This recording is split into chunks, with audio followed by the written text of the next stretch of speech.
A small-town man discovers a lost woman in the woods, who is revealed to be a millionaire fleeing an arranged marriage. Can you hear me? Please wake up. I will not allow you to perish here. The rain murmured through the trees, a consistent mist descending upon the tranquil roads of a secluded mountain town, far removed from the clamor of the world. The headlights of an antiquated pickup truck pierced the darkness, illuminating the slick asphalt and the dense fog swirling through the woods like spectral fingers. Inside the truck, Gavin Monroe leaned forward in his seat. His eyes narrowed as he felt the fatigue from a lengthy evening shift at the town's sole auto repair shop. His hands were still marked with the grease and grime of numerous engines. However, something unusual ahead captured his attention, a flash of white, crumpled by the roadside. His heart raced. He decelerated, squinting through the windshield. Was that a person? He wondered. He abruptly applied the brakes, causing the truck to skid slightly on the wet pavement before halting. Gavin exited the vehicle, his boots splashing in the shallow puddles. As he approached the roadside, a knot formed in his stomach. A woman reclined in the underbrush, partially obscured by foliage and rain.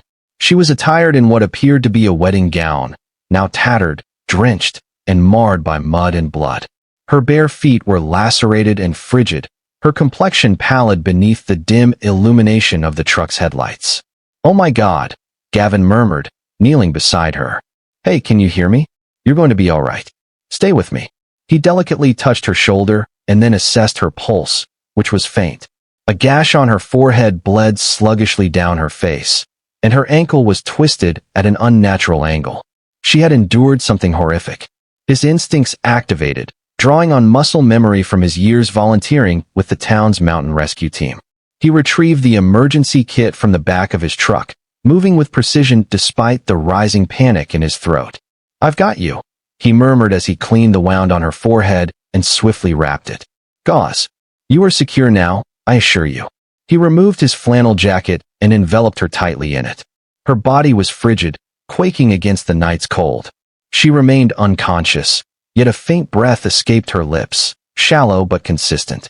Gavin carefully lifted her into his arms, mindful of her leg. She was lighter than he anticipated, delicate like a bird with a fractured wing. He positioned her in the passenger seat of his truck, adjusting her leg as best as he could, and slammed the door shut before hastening to the driver's side. The local hospital was a mere 15 minutes away. He drove recklessly, glancing at her intermittently to ensure her chest continued to rise and fall. "What happened to you?" he murmured, more to himself than to her. Her face was marred by rain and blood, yet beneath it all, there was an unsettling delicacy about her regal appearance. As the town's faint lights emerged through the mist, Gavin reached over to adjust the jacket around her shoulders. It was then that he observed it. A bracelet, gold, simple in design, yet heavy and unmistakably luxurious, catching the light momentarily. Gavin observed a small engraving on the interior, depicting a symbol resembling a serpent entwined around a blossoming flower. He frowned. It was neither a brand logo nor something he recognized, yet it was peculiar and distinctive. He drove into the hospital's emergency entrance, honking twice. Nurses hurried out with a stretcher as he exited the vehicle and gestured for them to approach. "She's severely injured," he stated urgently. "I discovered her near mile marker 17, just off the woods. It appears she fell or was involved in some incident, but she's unconscious and bleeding. Her leg may be."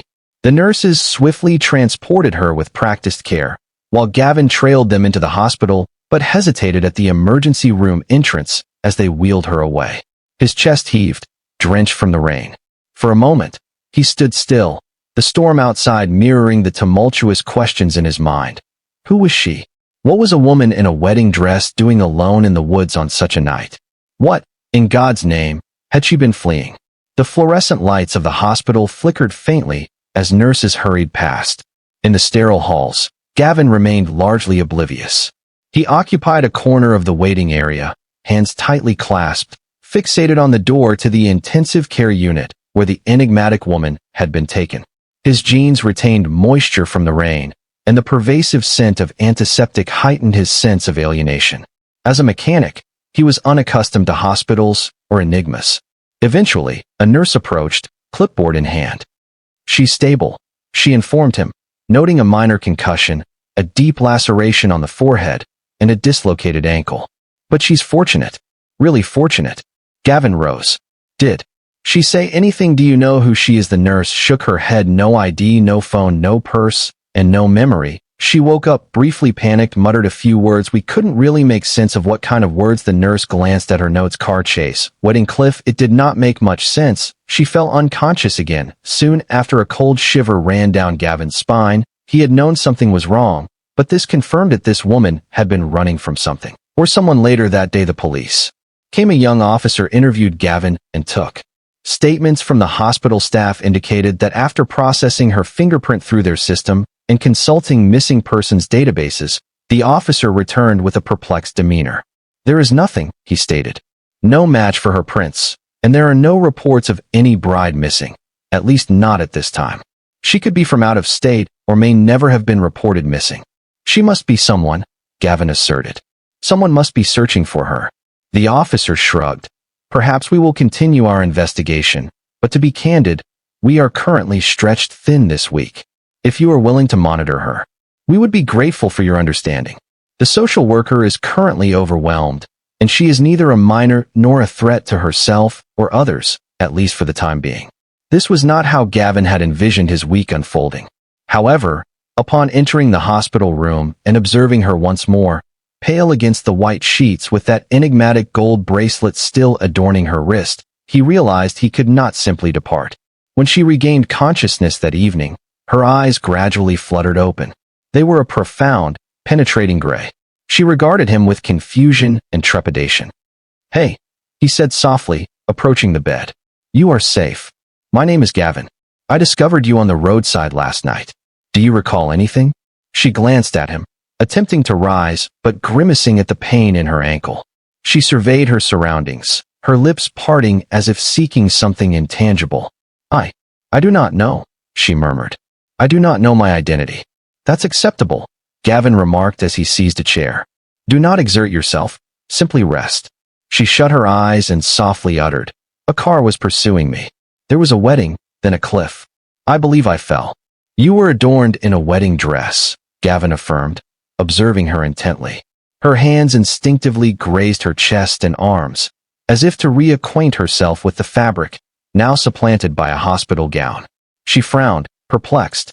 As she reclined, her wrist shifted, and Gavin discerned something he had previously overlooked, a small tattoo just beneath her bracelet. A lily, he remarked with a faint smile. Until you recall your name, I shall refer to you as Lily. It appears fitting. She glanced at the tattoo and nodded weakly. All right, Lily. Over the subsequent 2 days, it became evident that Lily was not merely recuperating from physical injuries. Loud noises caused her to flinch, and flashing lights induced panic. She experienced restless sleep, awakening drenched in sweat, her eyes wide with unarticulated fear. The doctors suspected post-traumatic stress disorder. However, lacking knowledge of her background, they could do little more than observe and monitor. With no identification, medical history, or no next of kin, Lily was essentially a specter. The hospital could not retain her indefinitely, and social services were inundated. Thus, when Gavin proposed to temporarily care for her at home, they hesitated but ultimately acquiesced, particularly with the police's tacit endorsement.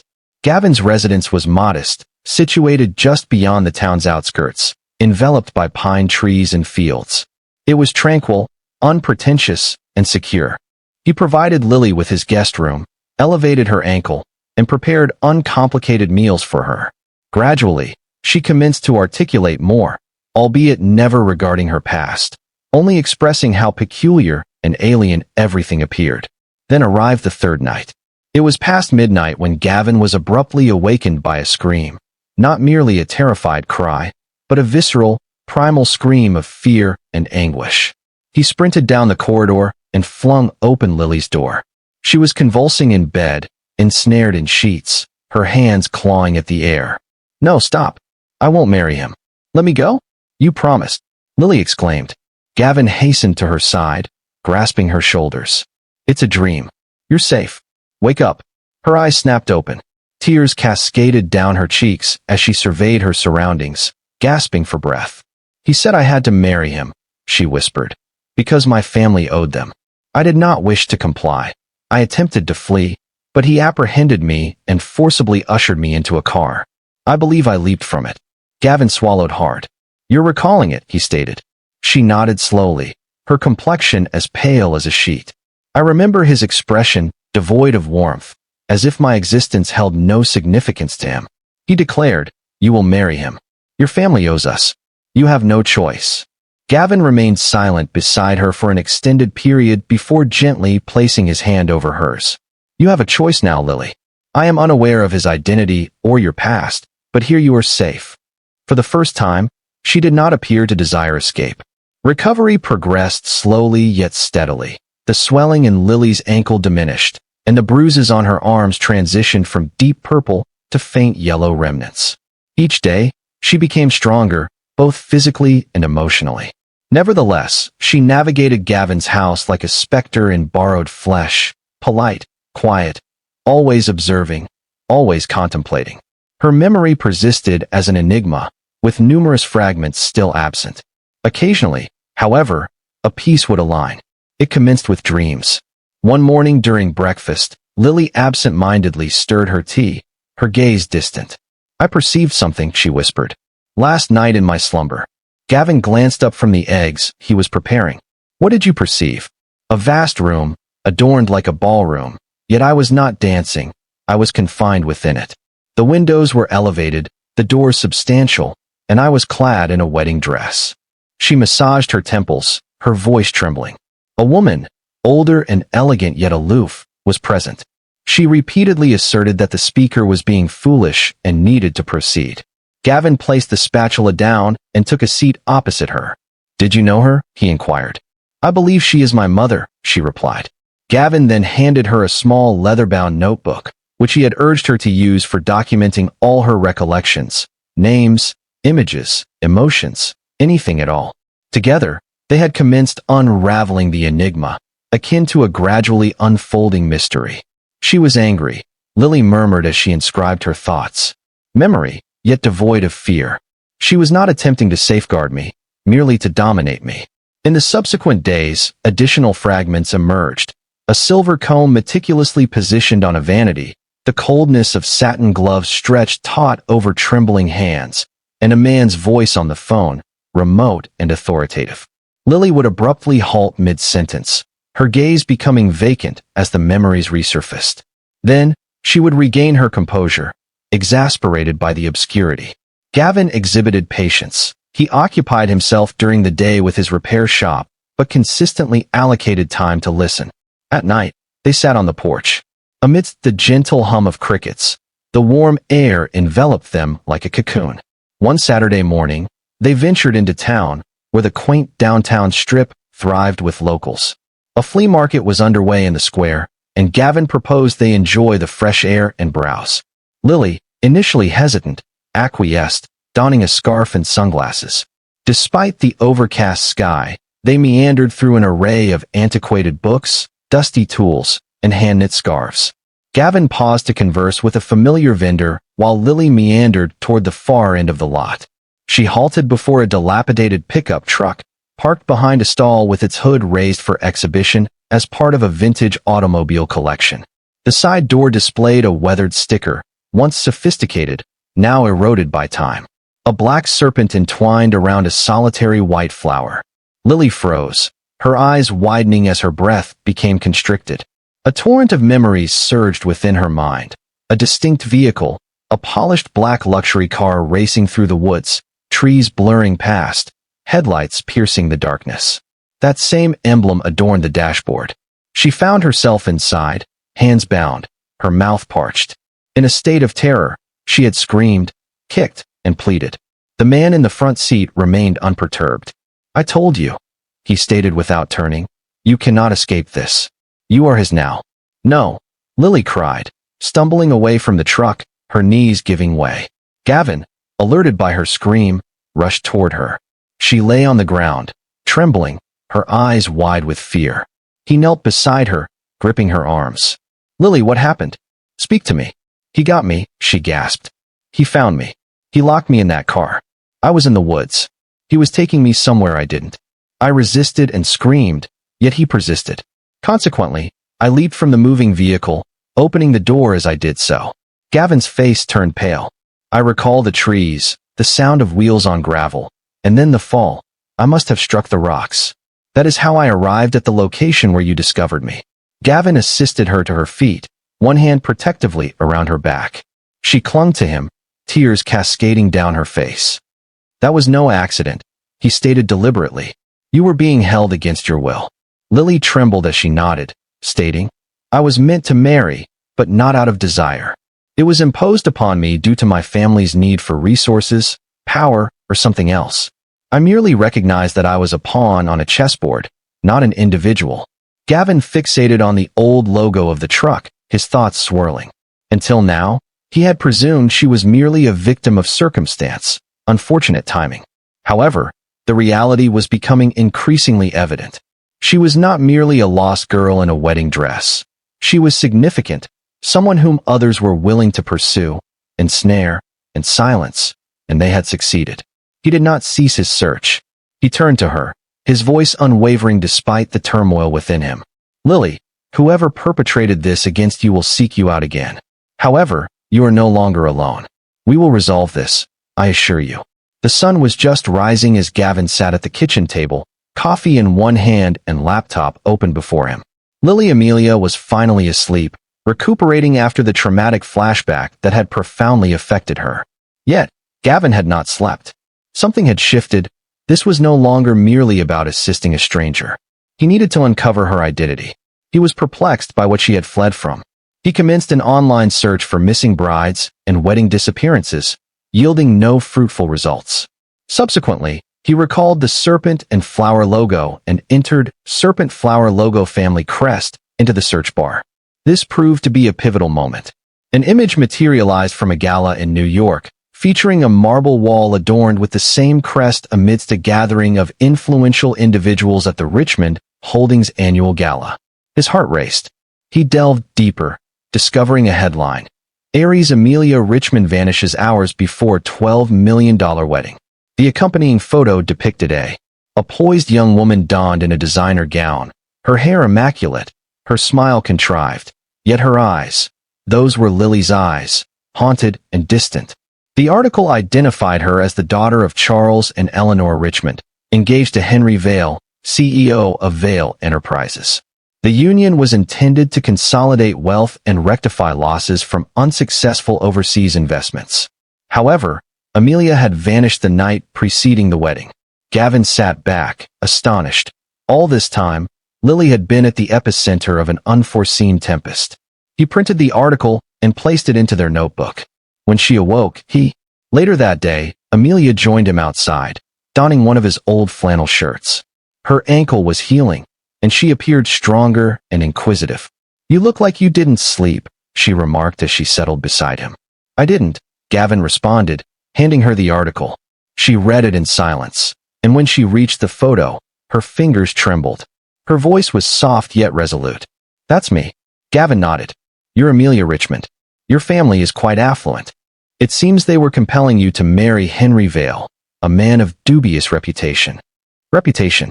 She gazed at the page, then gradually closed her eyes. I remember now, she stated. He leaned in, attentive. My mother never valued love, only appearances. After my father's business ventures failed, she claimed Henry was our sole escape. His company proposed to save us, but only if I married him. Her voice faltered. I refused. I pleaded with her. She remained unyielding. She remarked, I owed the family. Gavin remained silent as she articulated her truth. I attempted to flee the night prior to the wedding. I had a bag and a plan, but someone must have informed them. 2 men, associates of Henry, apprehended me. They confined me in a vehicle. I screamed and struggled, yet no one intervened. They were transporting me to a secluded estate to conclude the ceremony clandestinely. Upon encountering a sharp curve, I seized my opportunity, opened the door, and leaped. I struck the rocks, and everything went dark. That is when I discovered you, Gavin said softly. She nodded. You saved me. They sat in silence for a moment as the trees whispered around them. The gentle breeze of life persisted. What now? Gavin inquired. She gazed toward the woods, her expression serene. I am uncertain, but for the first time, I feel empowered to choose. To Gavin, this realization was paramount. In the subsequent weeks, Amelia established a rhythm previously unknown to her. It was uncomplicated, tranquil, and deeply restorative.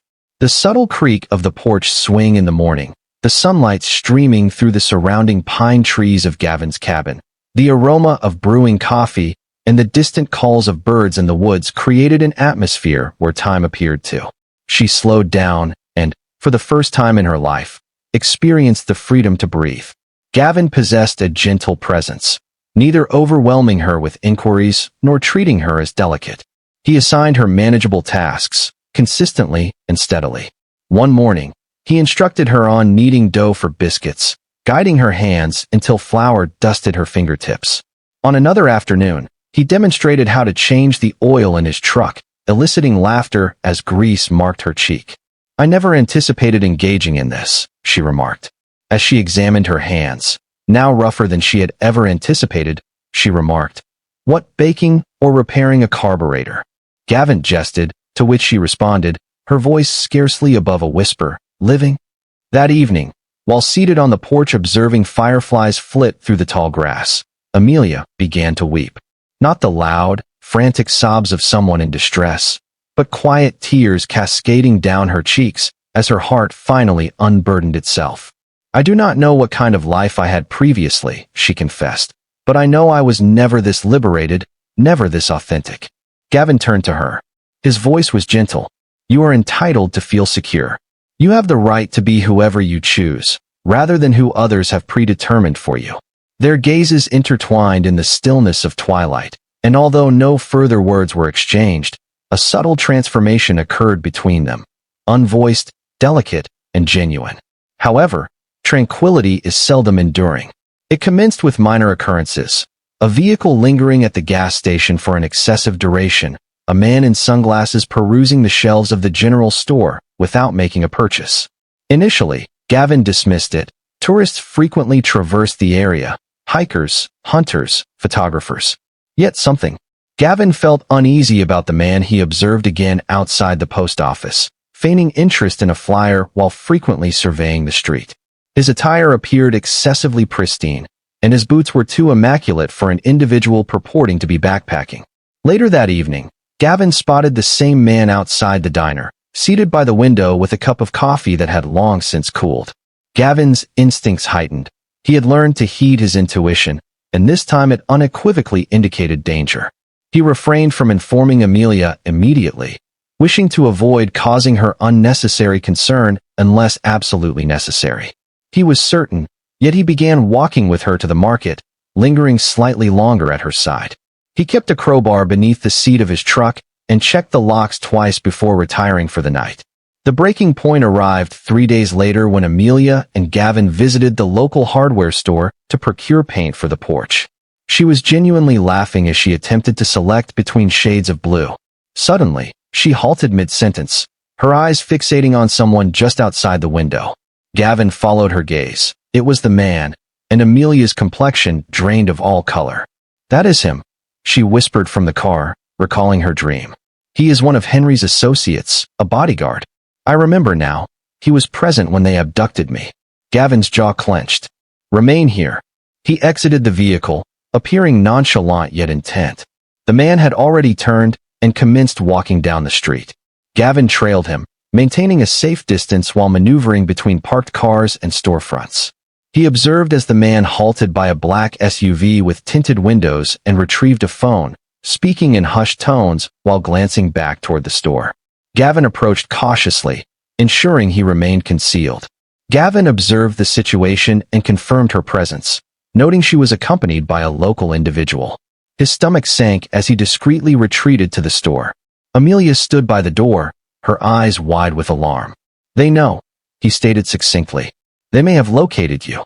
Panic briefly crossed her face, but she quickly composed herself. "What is our course of action?" Gavin grasped her hand and urged her towards the truck. "We depart tonight." As they departed from the store, Gavin observed her. She was gazing out the window, her expression resolute. "I cannot return," she murmured. I will not be bartered again. You won't, he assured her.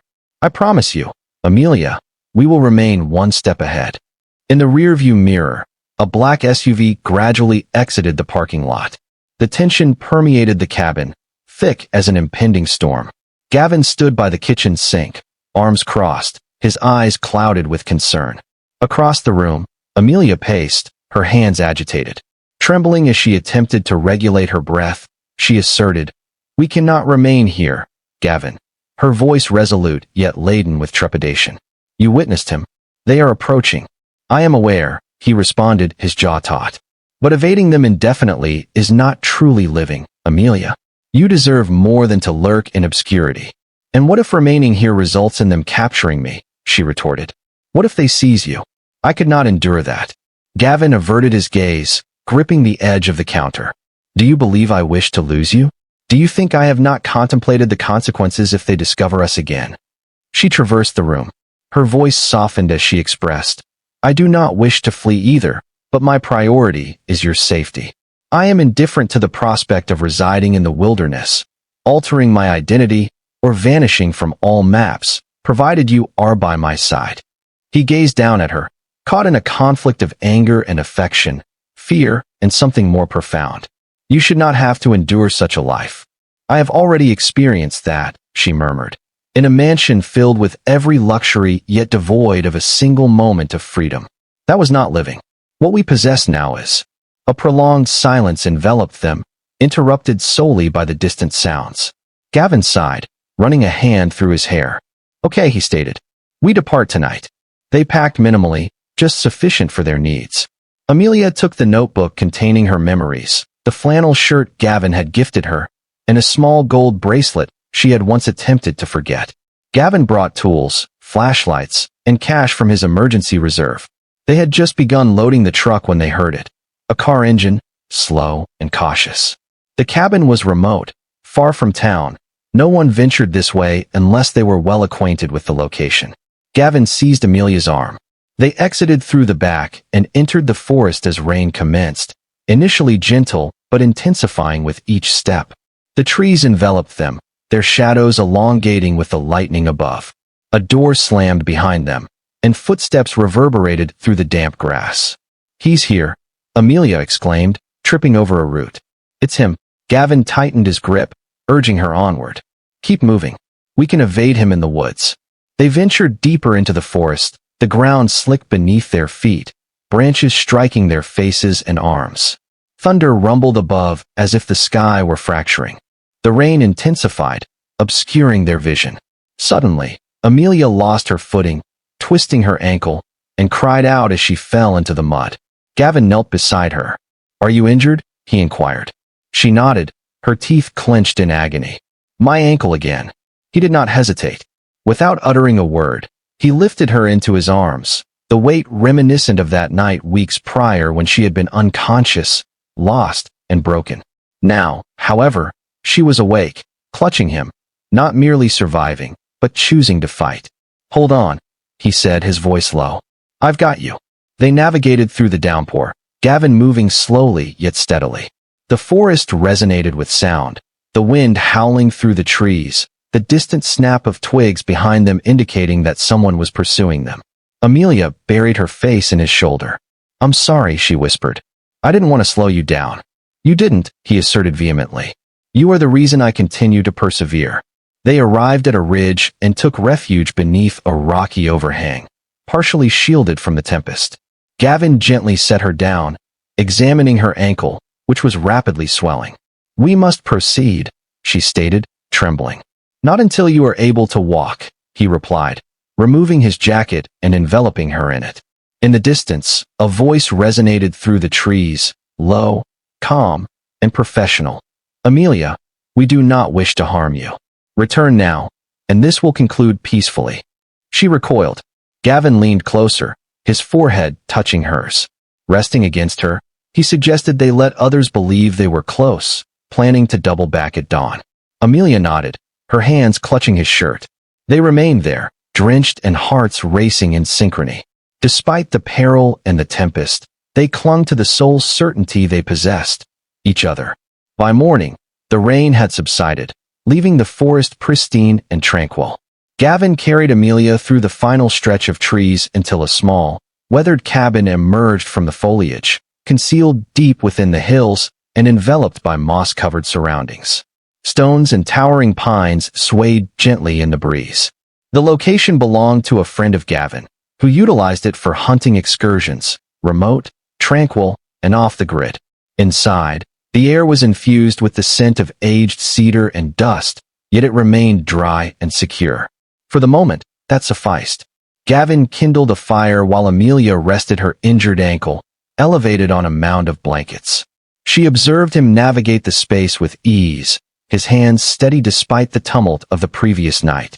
There was a grounding quality to his presence, something that quelled the tempest still raging within her. They spent 2 days there, allowing the world to revolve outside while they recuperated. On the third morning, Amelia stood by the window, gazing at the mist swirling among the trees. "I must return," she said softly. Gavin looked up from bandaging her ankle. "What? I cannot conceal myself indefinitely. I believed that fleeing would provide salvation, but it merely postponed the inevitable confrontation. I must confront them, my mother, Henry, all of it." He stood slowly, brushing off his hands. "You owe them nothing." "I understand," she replied, turning to face him. "But I owe myself the truth. I need to confront it. Before them, asserting that she is no longer subject to their control, nor a mere bargaining chip or asset, but a person. If that entails relinquishing everything, then so be it." Gavin approached, halting mere inches from her, and tenderly tucked a strand of hair behind her ear. "Then I will accompany you." "You need not do so. I am aware, but I desire to. You are not undertaking this alone, Amelia." Her eyes shimmered, yet she smiled. A small, courageous smile that resonated deeply within her. 3 days later, they arrived in the city. It felt like entering an alternate realm. Towering edifices of polished glass and luxury vehicles hummed quietly through the thoroughfares, Amelia's world, yet one from which she felt estranged. They arrived at the Richmond estate in a borrowed sedan. Gavin parked outside the gates while Amelia inhaled deeply. Steeling herself, she donned unadorned attire with clean lines, devoid of jewelry and makeup. Her mere presence served as her proclamation. The butler appeared astonished upon opening the door. "Miss Richmond, we thought you were—" "Inform my mother and Henry that I am here," she interjected. She stood composed in the opulent drawing room, confronting the two individuals who had significantly influenced her life through their silence and anticipation. Eleanor Richmond sat rigidly on a velvet settee, her expression taut, lips pressed into a straight line. Henry Vale stood nearby, hands in his pockets, his demeanor unaltered, smug, composed, and calculating. "You have created quite a predicament," Eleanor stated incisively. "Are you aware of the toll this has taken on us?" "I am fully cognizant of the cost," Amelia responded, "and I refuse to continue bearing the burden of your errors." "Henry," he chuckled, "is this intended as a declaration? You disappear, and now you anticipate applause." "I expect nothing from you," she replied. "I came to convey this in person. I will not marry you, nor will I ever. If my inheritance, title, and position in this family hinge on being your pawn, then I renounce it all." Eleanor's fury intensified, her eyes ablaze. "Do not be foolish, Amelia. You are forsaking everything." "No," Amelia asserted, her voice unwavering.